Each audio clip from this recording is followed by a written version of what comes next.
1971 Indo Pak വാർ നിങ്ങൾ ഓർക്കുന്നുണ്ടോ?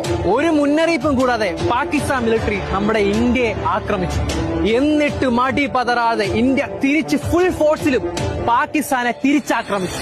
ഇന്ത്യയുടെ തിരിച്ചടി താങ്ങാൻ കഴിയാതെ, ഒറ്റയ്ക്കൊന്ന് പിടിച്ചു നിൽക്കാൻ പോലും കഴിയാതെ പാകിസ്ഥാൻ അന്നത്തെ വൻ ശക്തികളായ അമേരിക്ക, ബ്രിട്ടൻ, ചൈന എന്നിവരുടെ സഹായം തേടുകയാണ്. അങ്ങനെ ഈ 4 കൂട്ടരും ഒരുമിച്ച് നമ്മുടെ ഇന്ത്യയെ ആക്രമിക്കാൻ തുടങ്ങി. ഇന്ത്യ ഈ യുദ്ധം തോറ്റു കൊടുക്കണമെന്ന ആവശ്യമായിട്ട് ബ്രിട്ടനും അമേരിക്കയും ഇന്ത്യൻ കടൽ തീരങ്ങളിലേക്ക് യുദ്ധ കപ്പലുകളുമായി അടുത്തു. ശരിക്കും പറഞ്ഞ ഇന്ത്യക്കെതിരെ ഒരു ലോകത്തിന്റെ പകുതിയോളം യുദ്ധത്തിന് വന്ന സമയങ്ങളായിരുന്നു അത്. എന്നാൽ നിസ്സഹായരായി ഒറ്റപ്പെട്ട് നിന്ന് നമ്മുടെ ഇന്ത്യയെ സഹായിക്കുവാൻ അന്ന് ഒരേ ഒരാളെ ഉണ്ടായിരുന്നുള്ളൂ, റഷ്യ. നമ്മുടെ സ്വന്തം റഷ്യ.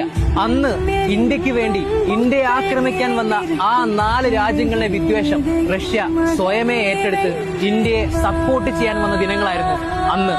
റഷ്യയുടെ യുദ്ധവിമാനങ്ങൾ, പട്ടാളക്കാർ, കപ്പലുകൾ, മുങ്ങിക്കപ്പലുകൾ എന്ന് വേണ്ട റഷ്യയുടെ മിലിറ്ററി ഫോഴ്സിലുള്ള എല്ലാമായിട്ട് റഷ്യ ഇന്ത്യയുടെ തീരപ്രദേശങ്ങളിലും കടലിലും നിരന്നു.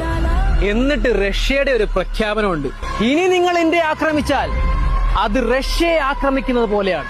അതുകൊണ്ട് ഈ യുദ്ധം ഇവിടെ വെച്ച് അവസാനിപ്പിക്കുക, അല്ലെങ്കിൽ അത് നിങ്ങളുടെ നല്ലതിനു വേണ്ടിയാകില്ല എന്ന് റഷ്യ പറഞ്ഞതും പാകിസ്ഥാൻ ഇന്ത്യക്ക് മുമ്പിൽ കീഴടങ്ങുകയാണ് ഉണ്ടായത്.